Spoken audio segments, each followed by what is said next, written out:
C rate اس لیے دو وجہ سے بہت امپورٹنٹ ہے.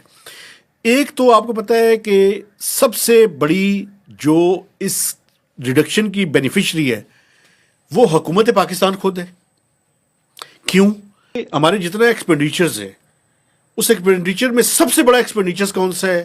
سود کی ادائیگی قرضوں کے اوپر، اور خاص کر جو ڈومیسٹک ڈیٹ ہے. ڈومیسٹک ڈیٹ جو ہے 2% کی کمی کا مطلب ہے ریلیف ملا نا جی، حکومت کو اربوں روپے کم دینے ہوں گے، دینے پڑیں گے. اور جو ڈیٹ سروسنگ کا بل ہے اس کی کاسٹ میں خاطر خواہ کمی آئے گی. سب سے بڑی بینیفیشری منسٹری آف فائنانس ہے. ایک کوشچن کرنا چاہتا ہوں میں، یہ آئی ایم ایف کے پروگرام کا وہ حصہ ہے جہاں پہ وہ کہتے ہیں اسٹیبلائزیشن. تو اسٹیبلائزیشن کا کیا مطلب ہے کہ اکانومی کو روک دیا ہے آپ نے، رک گئی ہے. اس اکانومی کے رکنے کے نتیجے میں انفلیشن کم ہونی شروع ہو گئی ہے.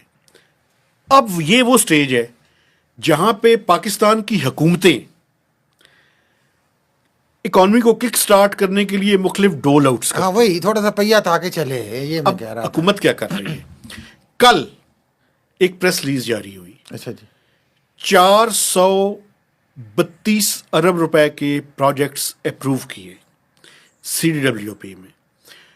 اس ٹائم 3000 ارب روپے سے زیادہ کا تھرو فارورڈ ہے. یعنی وہ پروجیکٹس ان سب کو اگر کمپلیٹ کیا جائے تو ہمیں اتنے پیسے جو ہے وہ ریکوائر، میں 3 ٹریلین نہیں ہے، وہ 5 ٹریلین کے لگ بھگ ہے.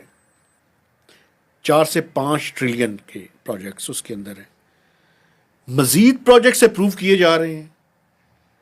اور سیاست بھی تو کرنی ہے نا یار. سیاست، میں آپ کو ایک بات بتاؤں، اس ملک کو یہ جو کہتے ہیں نا ہم نے ریاست بچائی ہے، انہوں نے اپنی سیاست بچائی ہے، کوئی ریاست نہیں بچائی انہوں نے.